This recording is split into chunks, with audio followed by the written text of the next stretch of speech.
Power star Pawan Singh के नाम एक और एक और सॉन्ग जो कि 1 मिलियन जो कि रील बन चुका है। तो इसी के बारे में इस वीडियो में बात करने वाले हैं, तो वीडियो को पूरा फुल वॉच कीजिएगा।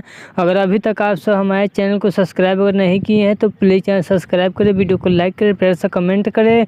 चलिए वीडियो में आगे बढ़ते हैं, बात करते हैं भोजपुरी के पावर स्टार पवन सिंह के सॉन्ग जो कि आज से 14-15 दिन पहले एक सॉन्ग को रिलीज़ किया गया था, जिस सॉन्ग का नाम था दिलवा ले जा रुमाल में। जी हाँ, दिलवा ले जा रुमाल में, जो कि फाइनली इस सॉन्ग पे 1 मिलियन प्लस रील बन चुका है इंस्टाग्राम पे, जो कि आप सब भी जाकर चेकआउट कर सकते हैं। जो कि भोजपुरी के पावर स्टार पवन सिंह का जो कि 1 मिलियन वाला रील वाला क्लब में भोजपुरी के पावर स्टार पवन सिंह का सॉन्ग शामिल हो चुका है, जिस सॉन्ग का नाम है दिलवा ले जा रुमाल में। ये सॉन्ग बहुत जल्द जो कि 50 मिलियन वाला क्लब में व्यू के मामले में शामिल होने वाला है। जो कि आप सबको बता दूं, यह सॉन्ग ग्राउंड लेवल पे काफ़ी ज़्यादा बज रहा है, जो कि आप सबको भी लगन और शादी में काफ़ी ज़्यादा सुनने को मिल रहा है। जो कि भोजपुरी के पावर स्टार पवन सिंह इस सॉन्ग को स्लो मोशन में बनाया गया है, फिर भी इस सॉन्ग को काफ़ी अच्छा रिस्पॉन्स देखने को मिल रहा है ऑडियंस के द्वारा,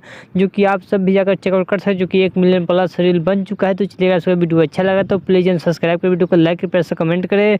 चलिए मिलते हैं न्यू अपडेट के साथ, तो ओके बाय।